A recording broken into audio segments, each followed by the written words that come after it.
요즘 투자자분들 사이에서 이분이 또 워너비로 꼽히고 있는데요. 퇴사하고 1년 만에 어마어마한 투자 성과를 내신 분이죠. 오늘 육 과장님 모시고 자세한 이야기 나눠보도록 하겠습니다. 육 과장님 안녕하세요. 네, 반갑습니다. 소개 부탁드립니다. 네, 안녕하세요. 저는 39세에 희망퇴직으로 직장을 쫓겨나왔지만 파이어족으로 현재 활동하고 경기도 여주에서 농사도 짓고 주식 투자도 하고 그리고 책도 쓰고 있는 육 과장이라고 합니다. 반갑습니다. 요즘에 또 유튜브 채널에서 정말 자주 뵙습니다. 어떠세요? 요즘 바쁘시죠? 네, 요즘에 제가 또 책도 쓰고 네. 최근에 또 특히나 국내 회장이 좋잖아요. 그러다 보니까 조금 수익률에 조금 목말라 계신 분들이 많으신지 몰라도 여기저기서 이제 또 어떻게 수익을 내냐, 네. 또 어떻게 관리를 하느냐, 이런 것들이 좀 많이 궁금하신 모양이더라고요. 그래서 여기저기서 촬영 요청이 많아서 최근에 조금 자주 뵙고 있습니다. 책도 내셨어요. 그 네네. 책에는 또 어떤 내용들이 담겨 있나요? 책 소개 잠깐 해주시죠. 제가 이제 투자를 한 20년 동안 해오고 해외 투자 같은 경우는 한 15년 정도 해왔는데 네. 그렇게 해오면서 상당히 많은 시행착오들을 겪었어요. 그래서 그 시행착오들 그리고 그 과정에서 왜 자꾸 내가 실패를 할까? 그러면 어떻게 해야지만 시장에서 수익을 내고 살아남을 수 있을까? 돈을 버는 사람들은 도대체 어떻게 해서 자산을 불려나갈까? 이런 것들을 많이 고민하면서 제가 봤었거든요. 네. 책도 많이 읽고 이제 그러면서 어떤 저의 실패에 대한 과정, 그다음에 제가 이렇게 자산을 읽을 수 있는 과정까지 어떻게 이루게 됐는지 그런 과정들을 조금 녹여낸 책이다라고 보시면 되겠습니다. 네, 주식 투자를 잘 한다는 것 네. 우리 시청자분들도 읽어보시면 좋을 것 같고요. 아무래도 이제 육 과장님 하면 막 수익률 580% 이런 키워드들이 따라붙곤 하니까 네. 원래부터 주식을 잘하시는 분인가 아니면 어렸을 때부터 약간 금수저 아닌가 이런 생각이 들었어요. 네네네. 어렸을 때 아니면 이제 젊은 시절에는 어떠셨나요? 저희 때까지만 해도 네. 운이 좋게도 약간 취업 시장이 그렇게 어렵진 않았어요. 사실은 네. 제가 입사 때부터 무슨 호기였는지 모르겠지만 직장 생활을 오래 한다는 생각은 없었어요. 정말로 제가 입사 면접 때 했던 대답이 되게 가관인데 회사 몇 년 다니고 싶습니까? 라고 물어보셨거든요. 근데 제가 5년 다니고 그만두겠다고 그랬어요. 그 당시에 혹시 자산이 어느 정도셨나요? 그때 제가 나올 때 3억 원도 안 됐습니다. 근데 그것도 그나마 제가 퇴직금을 단 한 푼도 안 썼거든요. 네. 15년 동안. 네, 그래서 그리고 또 희망퇴직금을 이제 60개월치 기본급을 주니까 그걸 합쳐서 3억 원 정도였거든요. 그러니까 절대로 많은 편이 아니었죠. 직장 생활 다닐 때 누가 나 나갈 거라고 생각하고 돈을 모읍니까? 그렇죠, 그렇죠. 근데 이제 그 희망퇴직금하고 그다음에 퇴직금 모아놓은 것들이 좀 있었고 퇴사하기 한 3년 전부터 제가 이제 어쨌든 퇴사를 한다는 마음은 슬슬 먹고 있었을 거잖아요. 장비가 안 들어가고 회사가 기울면서 그러면서 이제 제가 책에도 썼는데 하루에 300원 가지고 출근을 했습니다. 딱 주머니에 300원을 딱 넣고 걸어서 1시간을 가서 출근해서 회사 일하고 아침, 점심, 저녁 먹고 그 다음에 다시 1시간을 걸어서 퇴근을 했거든요. 네네. 그리고 회사에서 커피 2잔 저희가 150원씩 했어요. 그래서 그렇게 한 달에 한 10,000원 정도 해서 한 2년 6개월 정도를 정말 퇴사를 준비하면서 좀 빡시게 모았죠. 그렇게 해서 그 금액이 조금 이제 3억 원 정도 됐던 것 같습니다. 되게 소중한 3억 원이었네요. 네네. 그러면 주식 투자는 그때부터 본격적으로 하신 거예요? 네, 그전에도 좀 하고 있었는데 네. 이제 그때부터 어떻게 보면 퇴사를 생각하면서 진짜 본격적으로 좀 특히나 해외 투자를 좀 본격적으로 했다고 보시면 될 것 같습니다. 그럼 투자를 하자마자 바로 성과가 잘 났습니까? 아니면 어떤 과정이 있었습니까? 종목별로 좀 다른데요. 네. 제가 종목을 워낙 약간 백화점식으로 시작을 했어요. 처음에는 지금처럼 유튜브가 있는 것도 아니고 블로그가 있는 것도 아니고 그때 당시에는 증권사의 신분증을 갖고 찾아가야지만 계좌를 열어주던 시절이었고 해외 거래 자체가 우리나라에서 거래되는 데가 한 군데가 두 군데밖에 없었어요. 그런 시대였거든요. 그러다 보니까 그냥 마구잡이로 막 주식을 사들였었죠. 그런 시절이었는데 백화점식으로 종목을 갖고 있다 보니까 다행히도 어떤 종목들은 막 급등하기도 하고 어떤 종목은 좀 약간 횡보하기도 하고 어떤 종목들은 좀 망가지기도 했는데 전체적인 계좌는 항상 플러스였습니다. 그래서 사실은 제가 예전부터 제가 이제 투자를 본격적으로 하면서부터 해외 투자 약간 예찬론자거든요. 네. 제가 그렇게 해외 투자의 예찬론자가 된 약간 시발점이라고 볼 수 있을 것 같습니다. 근데 진짜 말씀 주신 것처럼 그 당시에는 지금처럼 막 어플로 손쉽게 뭐 환전도 하고 이런 시절이 아니었는데도 네. 불구하고 해외 쪽에 조금 더 관심이 갔던 이유가 있을까요? 그 훨씬 전부터 국내 투자를 했었겠죠. 제가 네. 이제 입사 때 받은 우리 사주가 투자의 시작이었거든요. 2003년도에. 근데 온갖 수모를 겪었습니다. 국장에서요. 네, 여러분들 이제 더 이상 말하는 것도 입 아프고요. 욕이 여기까지 올라옵니다. 근데 그런 온갖 안 좋은 것들 막 당하다 보니까 특히나 이제 제가 좀 책에도 잠깐 언급을 했는데 제가 믿었던 모 기업, 모 대기업입니다. 거기가 이제 지주사 체제로 전환이 되는 이야기가 나오면서 거기가 병목이다라는 걸 제가 알고 있었어요. 미리 공부를 해서. 그래서 거기에 이제 상당히 많은 금액과 상당히 많은 오랜 기간을 투자했음에도 불구하고 결국에는 손실로 제가 나왔거든요. 거의 한 2년 한 7개월 정도를 버티다가 근데 네. 나중에 알고 보니 그게 상속 때문이었어요. 아. 주가가 오르지 못할 이유가 단 한 개도 없는데 안 올라요. 미치고 팔짝 뛰겠는 거예요. 그래서 이제 여러 가지 이유들 때문에 국장보다는 좀 해외 쪽을 시작하게 된 계기가 아닐까 싶습니다. 코리아 디스카운트를 직접 몸소 네. 겪으셨네요. 제가 산 증인입니다. 그래도 지금은 코리아 디스카운트가 많이 해소됐다고 좀 네. 보시는 편이죠. 그래서 이제 제가 작년부터 얘기하는 거는 한국 시장에 장기 투자하라고 할 수 있는 환경이 생기고 있다고 방송이라든가 여러 좀 만나시는 분들한테 좀 얘기를 하고 있습니다. 하지만 아직까지도 미국처럼 어떤 지수라든가 이런 것들 좀 포트폴리오를 짜서 안정적으로 끌고 가는 정도가 될까는 아직까지는 좀 이렇게 약간 간보는 중입니다. 저도. 근데 네. 한국 시장이 근본적으로 변화되는 게 맞다면 저도 어쨌든 한국 시장의 포트폴리오를 좀 구성해서 끌고 가고 싶은 생각은 무조건 있습니다. 네. 그럼 이제 많은 분들께서 되게 궁금해하실 것 같아요. 네. 앞서도 말했지만 이제 과장님 곁에 늘 따라붙는 키워드가 뭐 580% 이런 수익률일 텐데 네. 너무 대단한 것 같아요. 이제 사람들은 어떤 주식에 물리면 본전 오면 파는 경우도 많고 그러니까 500% 넘게 수익률을 달성하기 되게 힘들거든요. 그렇죠, 그렇죠. 어떤 과정을 겪으면서 이렇게 어마어마한 수익률을 내신 거예요? 그러니까 사람들이 네. 그러니까 이런 유튜브 방송이나 이런서 이제 키워드를 쓰다 보니까 그런 건데 사실은 580%를 수익을 낼 수 있었던 이유는 어떤 종목을 잘 고른 게 아니에요. 왜냐면 시점이 중요하다고 생각해요. 네, 네. 여러분들 주식 투자를 언제 시작하시냐면 이제 코스피 한 6천, 7천 됐을 때 시작하신 분들 진짜 많아요. 맞아요. 그죠? 왜 그때 시작하시냐고요. 그게 잘못된 거거든요. 근데 하루라도 빨리 해야 되는 건가요? 네. 근데 이제 사람들이 자꾸 580% 뭐 600% 뭐 제가 키옥시아 같은 경우는 뭐 630% 매도했다고 뭐 거기에 막 집중하시는데 왜 어떻게 빨리 시작했는지에 좀 집중하셨으면 좋겠는 게 제가 미국장만 해외만 투자한다고 말씀드렸잖아요. 근데 갑자기 너 왜 코스피에 투자하고 있어라고 말씀을 드리면 24년 12월 달에 여러분들 기억하실지 모르겠지만 우리나라 코스피 PBR이 0.8이 깨졌어요. 참고로 우리 국장에서 오래 투자하신 분들 중에서는 다 아는 얘기예요. 한 10년 짬바 정도 있으신 분들은 다 아는 얘기인데 코스피 PBR이 0.9 이하일 때 코스피에 들어오면 네.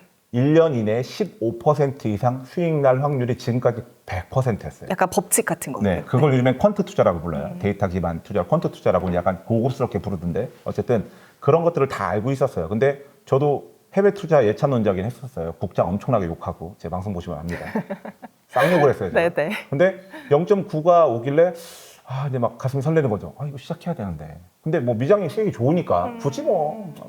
그 당시에 약간 이런 말 유행이었잖아요. 국장 탈출은 뭐 지능순이다. 그렇죠. 국장 탈출은 지능수이다. 그런 게 딱 유행할 때거든요. 근데 그러고 계속 시장을 보고 있는데 0.8이 깨지는 거예요. 그래서 야, 이건 한번 걸어볼 만하다. 한 단기에 1년 안에 50% 정도 수익은 나볼 만하다라고 해서 제가 자산의 대부분을 달러를 갖고 있었어요. 네. 달러를 다시 원화로 환전해서 4,600만 원 정도였어요. 그때도 이제 비중을 많이 실진 않았죠. 4,600만 원 정도를 환전해서 이제 국장에 투자를 시작했죠. 근데 그때가 국장 최저점이었습니다. 그러니까 뭘 사도 대충 눈 감고 아무거나 다트 던져도 수익이 그만큼 다 났어요. 참고로 지수가 400% 올랐는데 580%가 뭐가 많은 수익이에요. 그리고 제가 감당 가능한 수준만큼만 갖고 들어왔죠. 제 자산에 진짜 정말 일부만 갖고 들어왔죠. 그러니까 결국 이게 답인데 사람들은 본질에 집중하지 않는 거야. 맞아요. 어떤 종목이 괜찮아요? 네. 어떤 게 오를까요? 네. 이런 것들을 좀 집중을 하실 것 같은데 네. 근데 그래도 좀 궁금하긴 해요. 어쨌든 수익을 내려면 어떤 종목을 선택하는 것도 중요하잖아요. 네.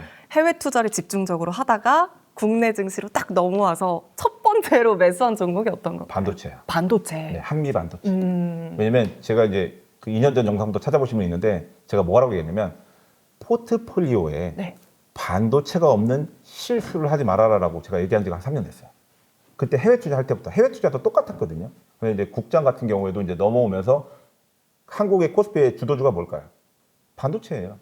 코스피가 간다는 건 반도체가 간다는 거거든요. 그러니까 한국장에서 저처럼 일찍 들어왔거나 아니면 늦게 들어왔다가도 수익을 못 내시는 분들의 특징이 뭐냐면 주도주를 인정을 안 해요. 모르는 게 아니에요. 제가 처음에는 투자하시는 분들이 처음에 모른다고 생각했어요. 그래서 막 알려주려고 열과 성을 다해서 알려줬거든요. 모르시는 줄 알고. 근데 모르는 게 아니었어요. 안 바꿔요, 본인의 이 기준을. 네, 그리고 네. 본인이 물려있는 걸 못 팔아요. 이걸 팔고 옮겨야 되는데 못 팔아. 네. 네이버. 최근에 제일 신랑 와갖고 주가 막 좀 뛰니까 이틀 오르고 네, 다 만납했어요. 드디어 간다 이랬거든요. 네. 제가 방송에서 그랬어요. 지금 사봐 어떻게 되나. 아, 지금 한번 사봐. 궁금하면 한번 사봐. 어떻게 되나. 어떻게 될까요? 뭘 어떻게 돼요?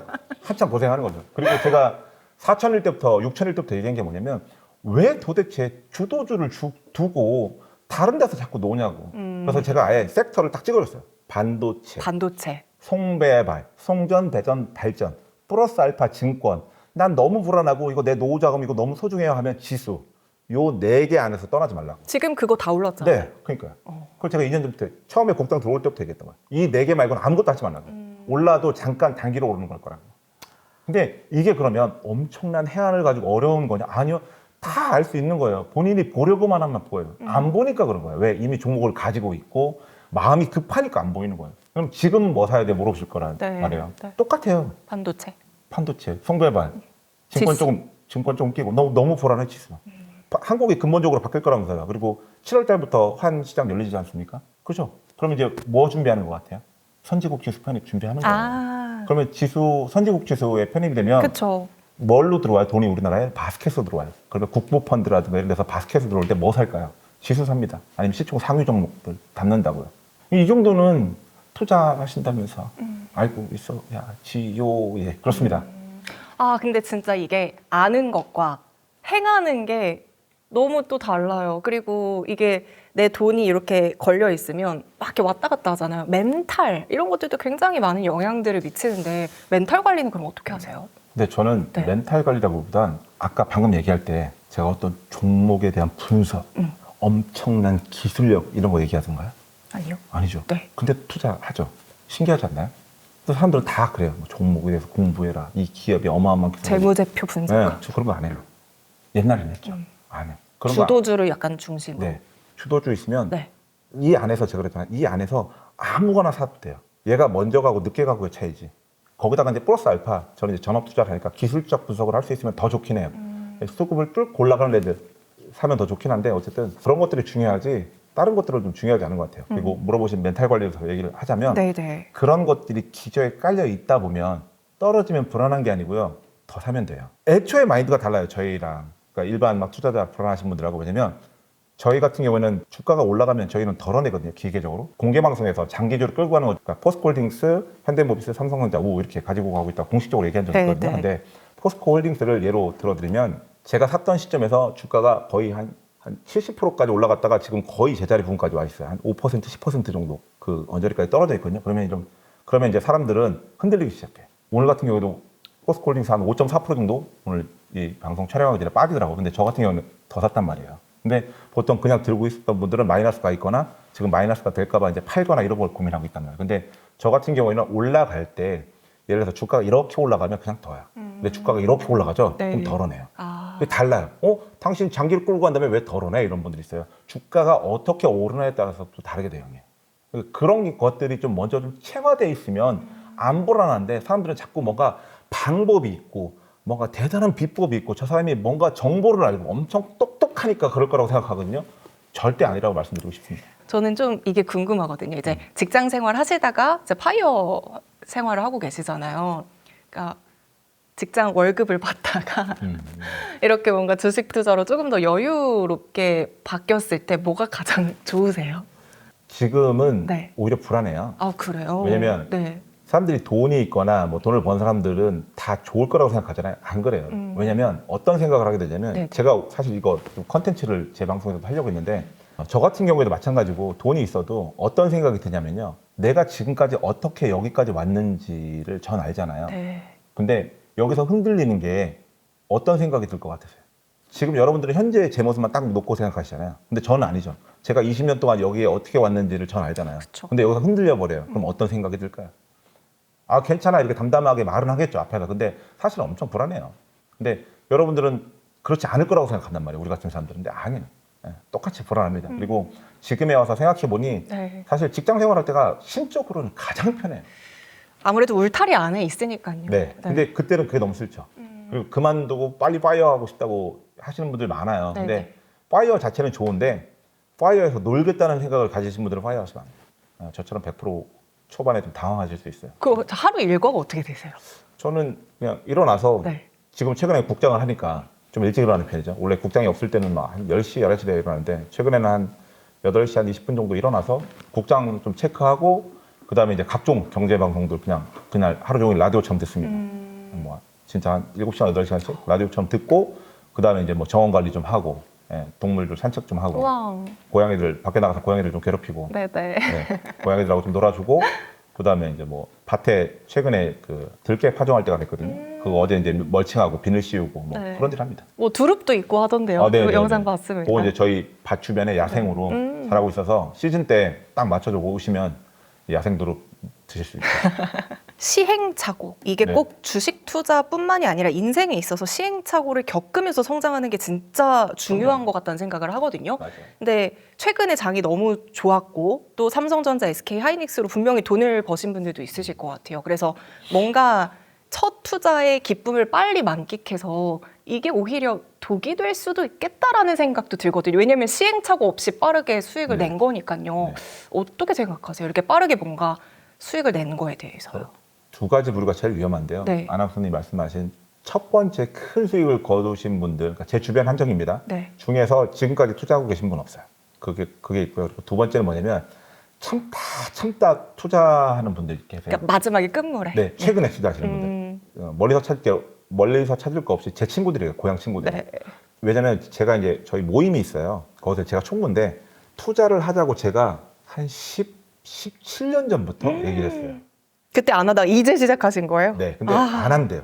그래서 안 되면 우리 모임만이라도 해외 쪽에다 좀 넣어놓자. 이걸 보여줘야지만 애들이 할 것 같으니까. 뭔가 입증을 시켜주면 애들이 안 한다고 했던 애들도 돈이 되면 들어오는 애들이 있거든요. 그래서 안 돼. 그것도 싫대. 근데 내가 아무리 총무지만 반대하는데 저희가 모임에 막 많았을 때는 몇 천만 원씩도 모여 있거든요. 근데 안 한대. 근데 그런 친구들이 올해 초에 이제 모임 있을 때 잠깐 내려갔었거든요. 하고 있어요. 소름이 와 그때가 17년 동안 안 하다가. 네. 그리고 하라고 해도 안 하던 친구들이. 네. 근데 소름이 돋더라고요. 약간 인간지표 이런 거 아니에요? 네. 그래서 그런 두 가지 부류가 좀 제일 위험하다고 생각을 해요. 근데 그런 분들이 왜 위험하냐면 어떤 과정을 겪지 않았잖아요. 맞아요. 그러니까 올라가도 뭘 해야 될지 모르고요. 내려가도 뭘 해야 될지 몰라요. 그래서 올라가봤자 이 돈 회수 못하고 제자리로 오고 망하고요. 물려있으면 안 팔죠. 결국엔 망하죠. 그러니까 어디서 시작을 하든 수익이 나서 시작하든 수익을 못 내서 시작하든 결국엔 마이너스로 귀결돼서 만나요. 그럼 포모는 어떻게 보세요? 포모요? 네, 막 나 주식해서 돈 벌었어, 막 이러면은 부럽기도 하고, 나는 왜 이 주식을 안 산 거야? 막 나를 원망하기도 하고. 그래서 그때 보통 친구들한테 종목을 물어봐요. 네. 종목을 물어보지 말고 언제 시작했는지를 물어보세요. 그게 여러분들 핵심이에요. 항상 언제 시작했는지, 비중은 얼마나 들고 있는지 이런 것들을 물어봐야 되는데 항상 질문이 잘못돼요. 그러니까 좋은 대답이 안 나오는 거예요. 저도 오늘 약간 이런 얘기를 하고 싶어서 아나운서님이 무슨 질문을 해도 그쪽으로 제가 좀 자꾸 이야기를 끌어오고 있거든요. 네네. 이야기를 좀 유튜브에서 많이 해주고 싶었어요. 근데 사람들이 너무 종목이나 기법, 방법, 뭐 어떤 기술 뭐 이런 거에만 너무 집중을 하시는데 사실 저는 그런 투자를 그렇게 많이 하지 않아요. 특히나 국내 같은 경우는 하지 않거든요. 근데 좀 여러분들이 그런 거에 너무 집중 안 하셨으면 좋겠습니다. 저희가 이 채널에서도 종종 다뤘던 주제가 또 배당주 이런 것들도 많이 다뤘었거든요. 네. 혹시 배당주는 어떻게 생각하시는지 궁금합니다. 배당주도 똑같아요. 네. 내가 어떤 자산을 끌고 가는데 네. 자산이 커. 예를 들어서 막 금융 쪽에 있는 것만 막 5억, 10억씩 돼. 이럴 때 배당주라든가 채권이라든가 금을 포션을 주겠다. 좋습니다. 근데 한국 분들 제가 방송하거나 만나서 배당주 하시는 분들의 특징이 뭐냐면요. 투자하다가 잘못되신 분들. 그러니까 어떠냐면 나 너무 힘들어. 이제 배당주 투자했고 따박따박 돈이나 받을래. 안정적으로. 그러면서 슈드가 엄청난 인기를 끌었어요. 네네. SCHD 이런 것들이. 배당주. 우리나라 사람들 좋아하잖아요. 네. 근데 그 슈드 투자하고 있는 분들이 뭐라고 하는지 아세요? 주가 한 2년 동안 날아갔잖아요. 다 도망갔어요. 다 팔고. 왜냐면 지수가 28%, 25% 올랐거든요. 지수가 50 몇 프로가 올랐어요. 근데 슈드가 30% 올랐단 말이에요. 그러니까 얼마나 열받냐고. 그래서 자기가 자산이 커서 계획하에 들고 가시는 투자는 배당주 투자는 무조건 오케이지만 내가 다른 데 이것저것 질러보다가 안 돼갖고 안 되겠다 배당주 가자 그런 투자는 하지 마십시오. 애초에 출발점부터가 달라야 된다는 생각을 오늘 이 방송 보시고 좀 하셨으면 좋겠습니다.